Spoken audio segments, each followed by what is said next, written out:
Ježiš sa zjavuje v Galilei. Potom sa Ježiš znova zjavil učeníkom pri Tiberiadskom mori. A zjavil sa takto. Boli spolu Šimon Peter, Tomáš nazývaný Didymus, Natanael z Kány Galilejskej, Zebedejovi synovia a iní dvaja z jeho učeníkov. Šimon Peter im povedal: ideme loviť ryby. Povedali mu: pôjdeme aj my s tebou. Išli a nastúpili na loď, ale tej noci nechytili nič. Keď sa už rozhodnilo, stál Ježiš na brehu, ale učeníci nevedeli, že je to Ježiš. A Ježiš sa ich opýtal: deti, máte niečo na jedenie? Odpovedali mu: nemáme. On im povedal: spustite sieť z pravej strany lode a nájdete. Oni spustili a pre množstvo rýb ju už nevládali vytiahnuť. Učeník, ktorého Ježiš miloval, povedal Petrovi: to je Pán. Len čo Šimon Peter počul, že je to Pán, pripásal si šaty, bol totiž nahý, a skočil do mora. Ostatní učeníci prišli na lodi, lebo neboli ďaleko od brehu. Len asi 200 lakťov a sieť s rybami ťahali za sebou. Keď vystúpili na breh, videli rozloženú pahrebu a na nej položenú rybu a chlieb. Ježiš im povedal: doneste z rýb, čo ste teraz chytili. Šimon Peter šiel a vyťahol na breh sieť plnú veľkých rýb. Bolo ich 153. A hoci ich bolo toľko, sieť sa nepretrhla. Ježiš im povedal: poďte jesť. A nik z učeníkov sa ho neodvážil spýtať, kto si, lebo vedeli, že je to Pán. Ježiš pristúpil, vzal chlieb a dával im, podobne aj rybu. To sa Ježiš učeníkom zjavil už tretí raz od svojho zmrtvých vstania. Ježiš udeľuje Petrovi pastierský úrad v cirkvi.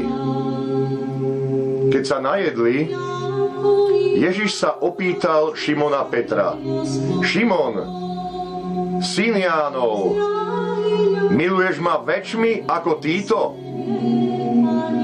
Odpovedal mu: áno, Pane, ty vieš, že ťa mám rád. Ježiš mu povedal: pas moje baránky.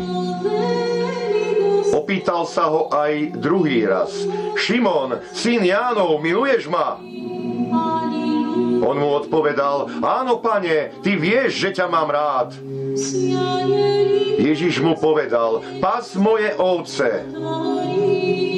Pýtal sa ho tretí raz: Šimon, syn Jánov, máš ma rád? Petra zarmútilo, že sa ho tretí raz spýtal: máš ma rád?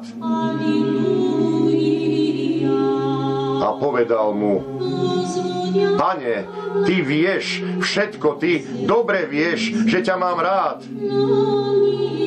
Ježiš mu povedal: pas moje ovce. Veru, veru, hovorím ti, keď si bol mladší, sám si sa opásal a chodil si, kade si chcel. Ale keď zostarneš, vystrieš ruky, iný ťa opáše a povedie, kam nechceš. To povedal, aby naznačil, akou smrťou oslávi Boha. Ako to povedal, vyzval ho: poď za mnou. Jánova budúcnosť. Peter sa obrátil a videl, že za nimi ide učeník, ktorého Ježiš miloval. Ten, čo sa pri večeri naklonil k jeho hrudi a spýtal sa: Pane, kto ťa zradí? Keď ho teda Peter zazrel, povedal Ježišovi: Pane, a čo bude s týmto? Ježiš mu odpovedal: Ak chcem, aby zostal, kým neprídem, čo teba do toho?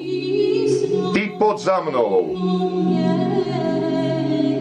A tak sa medzi bratmi rozchýrilo, že tento učeník neumrie. No Ježiš mu nepovedal: neumrie, ale ak chcem, aby zostal, kým neprídem, čo teba do toho?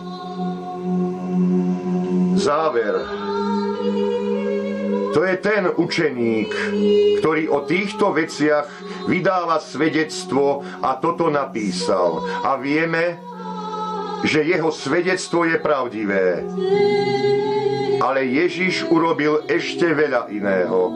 Keby sa to všetko malo dopodrobna opísať, myslím, ani na celom svete by nebolo dosť miesta na knihy, ktoré by bolo treba napísať.